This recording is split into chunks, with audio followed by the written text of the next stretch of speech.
আসসালামু আলাইকুম। সবাই কেমন আছেন? আশা করি ভালো আছেন। আমিও ভালো আছি।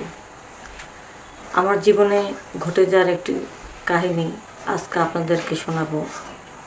তাই ভাবলাম যে আমার জীবনে যেটা ঘটে গেছে এটা যদি আপনাদের সাথে একটু শেয়ার না করি, যদি না জানে, তাহলে আপনাদের জীবনে বা এরকম ভুল করতে পারেন। আমি একজন গৃহিণী, সংসারে কাজকর্ম করি আর বাচ্চা নিয়ে বাড়িতে থাকি। তো আমার একটি ছেলে আছে, ওর বয়স 5 বছর। প্রতিদিন ওকে আমি স্কুলে নিয়ে আসি, আবার বাসায় নিয়ে আসি, স্কুলে দিয়ে আসি, আবার বাসায় নিয়ে আসি। এইভাবে ওর দেখাশোনার দায়িত্বটা শুধু আমি করি। ওর বাবা বিদেশে থাকতো, তো বিদেশে গেছে মাত্র 2-3 বছর হয়েছে। তো প্রতিদিনের মতনই বাচ্চাকে নিয়ে যখন আমি স্কুল থেকে আসার পথে রিক্সা উঠেছিলাম, তো মাঝে মধ্যে মুরব্বীদেরকে পাই, হঠাৎ করে একটা সুন্দর স্মার্ট ছেলে রিক্সা চালাতেছে। তো তার রিক্সাটা খালি দেখা আমি তাকে বললাম যে একটু সামনে যাবে কি না, আমাদের বাড়ির ঠিকানা বললাম। তো সে বলল হ্যাঁ যাব। তো বেশি খারাপ লাগলো যে এত সুন্দর স্মার্ট ছেলে সে রিক্সা চালাচ্ছে, হয়তো কোনো কষ্ট বা প্রবলেমের কারণে রিক্সা চালাতেছে। তো যাই হোক, তার রিক্সা যখন আমি উঠলাম, কিছু দূর যাওয়ার পরে না হঠাৎ করে একটা বাতাস আসলো, আমার বুকের থেকে একটু ওড়নাটা একটু সরে গেল। তো আমি যে ওড়নাটা একটু সরে গেছে সেটা আমি বুঝতে পারিনি, কিন্তু সামনে যে রিক্সা চালক, তার যে রিক্সার যে গ্লাস ছিল সামনে, ওই গ্লাস দিয়ে সে আমার দিকে একটু আড়ে আড়ে বাঁকে বাঁকে তাকাইছিল।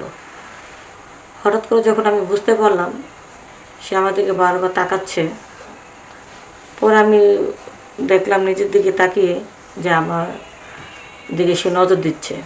পরে আমি আমার শরীরে ওড়নার কাপড়টা আমি ঠিক করলাম। তারপরে একটু ঘুরা সামনে রাস্তার একটু ভাঙা দেখে ঘুরে একটা নির্জন গলি দিয়ে গেল রিক্সাটা। তো হঠাৎ করে রিক্সাটা থামায় দিল। তো আমি বললাম যে রিক্সা থামাইছেন কেন? তো বললো সে নাকি প্রস্রাব করবে। তো প্রথম তো নির্জন জায়গা দিয়ে গেছে, এমনিতে একটু ভয় ভয় লাগলো, ঘুরে নিল। তার উপরে যখন রিক্সাটা হঠাৎ করে থামা দিল তখন তো আরও ভয় লাগলো। প্রস্রাবের কথা বললো মতন একটু ভাবলাম যে ধরতে পারে স্বাভাবিক। তো রিক্সাটা সামনে রেখা হয়তো একটুখানি ফাঁকে গেছে প্রস্রাব করার জন্য, কিন্তু আমি রিক্সার থেকে আর কি দেখা যায় সেই যে প্রস্রাব করতেছে। তো যখন সে প্রস্রাব করতে বসে হঠাৎ করে আমার চোখটা আর কি তার দিকে যায়।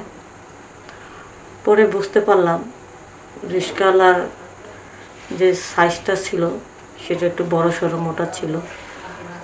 আমার আর কি একটু ভালো লাগলো জিনিসটা দেখার পর। পরে সে আমাকে আমার বাচ্চাকে আমার বাড়ির সামনে নামা দিয়ে আসে, নামা দিয়ে চলে যায়।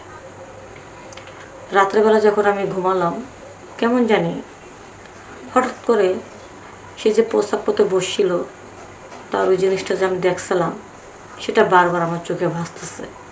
কেন ভাসতেছে সেটা আমি নিজেও জানি না, কিন্তু তার ওই জিনিসটা দেখার পর থেকে না কেমন জানি তার প্রতি একটা মনটা অন্যরকম হয়ে গেল।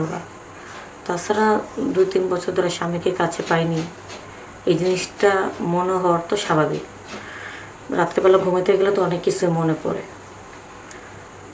তো আমি বাচ্চাকে সকালবেলা আবার স্কুলে দিয়ে আসলাম।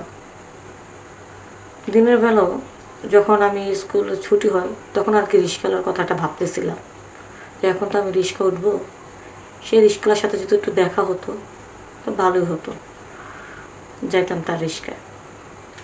তা স্কুলের সামনে অনেকগুলো রিক্সা ছিল, যে রিক্সাগুলো থাকে প্রায় মাঝে মধ্যে এই কাকাদের আমি দেখি যে স্কুলের সামনে থেকে দাঁড়া থাকে, কারণ ছুটির টাইমটা।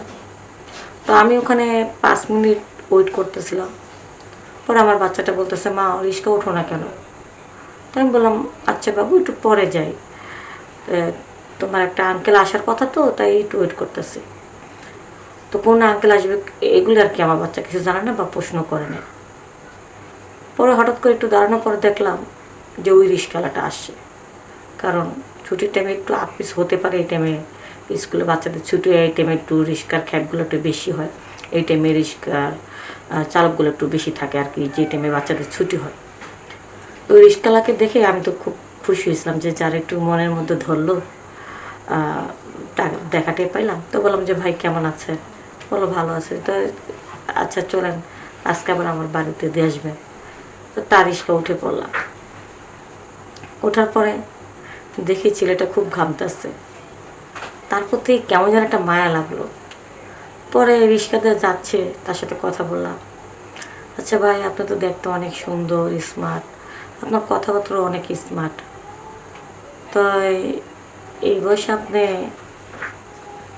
রিক্সা চালাতেছেন বুঝলাম না।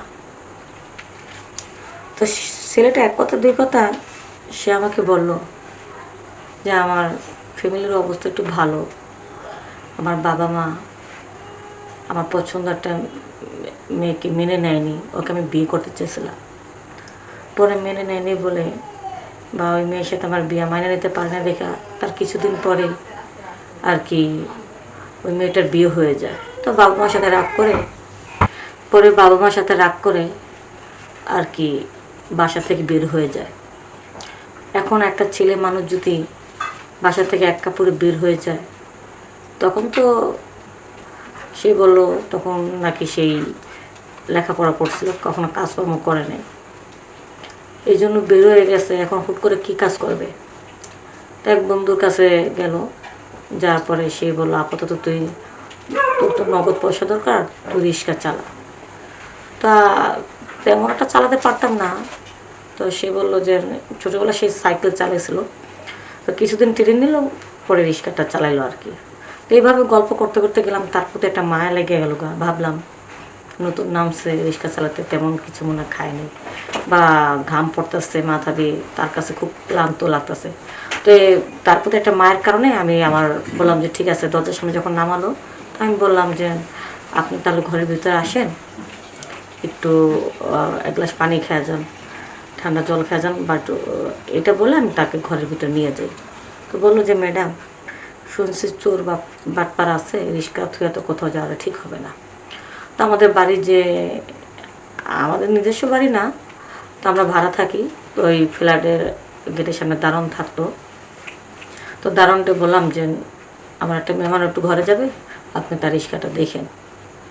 তো দারোয়ানের কাছে রিক্সাটা দেখতে দিলাম, তাকে রুমে ডেকে নিয়ে আসলাম। আসার পর একটু চা বা একটু ঠান্ডা জল একটু ট্যাঙ্ক বানা দিলাম, খেলো। আর বাচ্চাটা তো সারাদিন ক্লাস করছে, মানে স্কুল থেকে আসার পর সে ঘুমিয়ে পড়ে, একটু হালকা পাতলা নাস্তা করে তাকে দিলাম, সে শুয়ে পড়ছে। আর রিক্সাওয়ালার সাথে এক কথা দুই কথা বলতে বলতে মানে গল্পের মধ্যে একেবারে হয়ে গেলাম, বা তার সাথে কথা বলতে বলতে খুব ভালো লাগলো।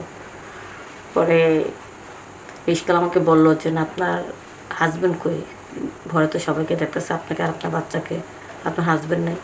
তাই আমি বললাম হাজব্যান্ড আছে, হাজব্যান্ড তো কাছে থাকে না, বাহিরে থাকে।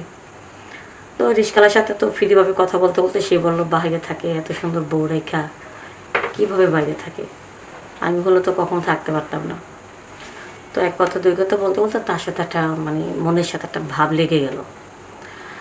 তখন আমি বলে ফেলেছি যে গতকালকে যে আপনি যে পোশাক করতে বসছিলেন, তখন তো আপনার ওই জিনিসটা আমি দেখে ফেলেছিলাম আর কি। রাত্রেবেলা তখন আমার ঘুম হয়নি, আমি গত রাত্র আপনার কথা ভাবছিলাম। সকালবেলা আমি কখন চলে আসতাম বাচ্চাকে নিয়ে, কিন্তু আপনার জন্য একটু ওয়েট করতেছিলাম যে আপনার দেখা পাই কি না। তো আজকে দেখা পাওয়ার পরে আমার খুব ভালো লাগছে। আর কালকে আপনার যে ওই জিনিসটা দেখছি, তখন থেকে আমার ভালো লাগছে। তো আমাকে বলল যে ম্যাডাম আসলে আপনাকেও আমার ভালো লাগছে, কিন্তু আপনার যদি বিয়ে না হতো, স্বামী যদি না থাকতো, তাহলে আমি যে প্রেমের ছাকা খেয়েছি, আপনাকে বিয়ে করলে মনে হয় আমি মেয়েটাকে ভুলে থাকতে পারতাম। তো আমি বললাম বিয়ে না করলে কি হয়, ভালো একটা বন্ধুত্ব সম্পর্ক করা যায় না? সে বলল হ্যাঁ ঠিকই বলেছেন, অবশ্যই ভালো একটা সম্পর্ক করা যায়। যেহেতু আপনার বাচ্চা আছে, স্বামী আছে, আপনার সংসারটা ভাঙা আমার ঠিক হবে না, তাহলে আমরা একটা ভালো একটা ফ্রেন্ডশিপ হই। তো এই কথা বলতে বলতে তাকে আমি বললাম আচ্ছা আপনি রিক্সা চালানো বাদ দিয়া অন্য কোনো কাজকর্ম করতে পারেন না? তো বললো যে আপাতত আমার হাত খালি, ওরকম তো টাকা পয়সা নাই আমার কাছে, কি করব বলেন। রাগ করে তো বাবা মার সাথে রাগ করে বাসা থেকে চলে এসেছি। তাই তার প্রতি একটা মায়া হলো, তাকে আমি প্রায় কিছু টাকা দিলাম, যে আপাতত ছোটোখাটো একটা চায়ের দোকান দেন, 5,000 টাকা দিলাম। তার প্রতি যে আমারটা ভালো লাগে সেটা তাকে বললাম। বলার পরে তার পাশে আমি বসেছিলাম, তার হাতটা আমি ধরে বললাম, আপনার মতো একটা বন্ধু যদি আমার পাশে থাকতো তাহলে আমার যে স্বামীর কষ্টটা হয়, স্বামীর অভাবটা আর কি আমি বুঝতে পারতাম না। তো সে বলল, সত্যি বলতেছেন? আমি বললাম হ্যাঁ। সত্যি আমাকে ভালো লাগে? আমি বললাম হ্যাঁ। কিছু মন চায় না নাকি শুধু ভালোই লাগে? তখন আমি বললাম, আর অনেক কিছু মনে চায়, কিন্তু বলতে সাহস পাই না। আমি না আপনার বন্ধু হই, তাহলে আমার কাছে বলবেন না কেন? তাই আমি বললাম যে আপনার পোশাক পরতে বসছিলেন, তখন তো আমি আপনার ওটা দেখে ফেলেছি, এখন তো ওই জিনিসটা দিয়ে আর কি আমার একটু করতে মন চাচ্ছিল। আপনার স্বামী নাই কাছে, এমনিতে আপনি না খাওয়া, আর তার উপরে আপনি আমার ওই জিনিসটা দেখছেন, অবশ্যই তো আপনার সাথে কিছু একটা হবে। আপনি যদি পারমিশন দেন তাহলে আপনাকে আমি একটু আদর করতে চাই। তাই আমি বললাম, কি বলতেছেন? এটা আমি পারমিশন দেবো কেন? আপনি আমার ভালো একজন বন্ধু, আর তাছাড়া মেয়েদের বুক ফাটে, মুখ ফুটে না। আমি তো এই কথাটি আপনাকে বোঝাতে চাইছিলাম যে আমার খুব প্রয়োজন আপনাকে। তো বাচ্চাটা যেহেতু ঘুমায় ছিল, একটা সুযোগটা আর হাতছাড়া করছিলাম না। তো সে কী করলো যে, ম্যাডাম আপনার কি বেডরুমে যাবেন নাকি এখানে বসে কাজটা করবেন সোফার উপরে? তখন আমি বললাম, বেডরুমে তো বাচ্চাকে শোয়া ফেলেছি, আপনি ইচ্ছা করলে সোফার উপরে কাজটা সারতে পারেন। কিন্তু আমি অবাক হয়ে গেলাম, সে এত সুন্দর করে আমার সাথে মানে আমাকে আদর করলো। আমার কাছে মনে হলো যে এই ব্যাপারে না সে ভালো প্রশিক্ষণ।